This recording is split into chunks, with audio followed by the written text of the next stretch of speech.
British পররাষ্ট্র সচিব David Lammy জানিয়েছেন, পাকিস্তানি কর্তৃপক্ষের কাছ থেকে এমন কোনো লক্ষণ পাওয়া যায়নি যা সাবেক প্রধানমন্ত্রী ইমরান খানকে সামরিক আদালতে বিচার করার পরিকল্পনার ইঙ্গিত দেয়।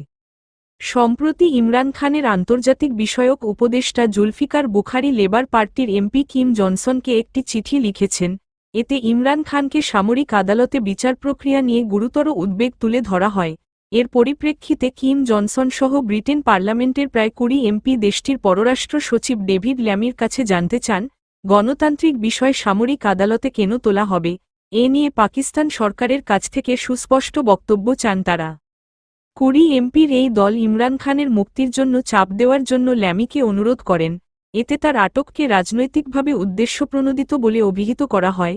তাদের আশঙ্কা, ইমরান খান সামরিক আদালতে বিচারের মুখোমুখি হতে পারেন, আর এই ধরনের পদক্ষেপ বেআইনি।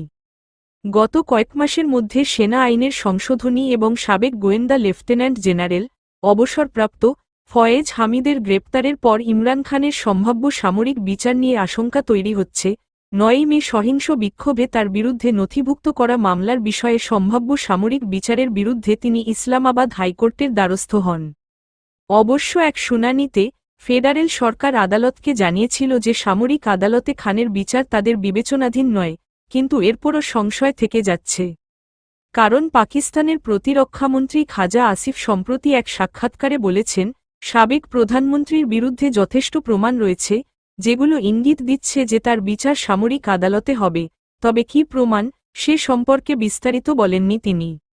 ল্যামি বেসামরিক বিচারের জন্য সামরিক আদালতের সম্ভাব্য ব্যবহারের বিষয়ে তার উদ্বেগ প্রকাশ করেছেন। এই ধরনের ক্ষেত্রে স্বচ্ছতা এবং স্বাধীন তদারকির অভাবকে তুলে ধরেন। ১১ নভেম্বর এক পৃষ্ঠার চিঠিতে লিভারপুল রিভারসাইডের লেবার এমপি কিম জনসনকে সম্বোধন করে ডেভিড ল্যামি বলেন, যদিও পাকিস্তানের বিচারক প্রক্রিয়াগুলি একটি অভ্যন্তরীণ বিষয়, আমরা খুব স্পষ্ট বলেছি যে পাকিস্তানি কর্তৃপক্ষকে তাদের আইন অনুযায়ী কাজ করতে হবে। আন্তর্জাতিক বাধ্যবাধকতা এবং মৌলিক স্বাধীনতার প্রতি সম্মান, ন্যায্য বিচারের অধিকার, যথাযথ প্রক্রিয়া এবং মানবিকতা নিশ্চিত করতে হবে। যদিও তিনি আশ্বস্ত করে বলেছেন, ইমরান খানের সামরিক বিচারের মুখোমুখি হওয়ার কোনো ইঙ্গিত নেই। ব্রিটিশ পররাষ্ট্র সচিব জোর দিয়ে বলেছেন, তার কর্মকর্তারা পরিস্থিতি ঘনিষ্ঠভাবে এটি পর্যবেক্ষণ করবেন। ল্যামি আরও বলেন, পাকিস্তানকে গণতান্ত্রিক নীতি এবং আইনের শাসনের গুরুত্বের উপর জোর দিতে বলেছেন। এটি ইমরান খানের মামলার ক্ষেত্রেও যেমন প্রযোজ্য, সমস্ত পাকিস্তানের নাগরিকদের ক্ষেত্রেও প্রযোজ্য। ব্রিটিশ পররাষ্ট্র সচিবের এই বক্তব্য আপাতত পিটিআইয়ের জন্য কিছুটা হলেও স্বস্তির খবর মনে করছেন বিশ্লেষকরা। বর্তমানে বেশ কয়েকটি মামলায় গত বছরের আগস্ট থেকে কারাগারে বন্দী আছেন ইমরান খান।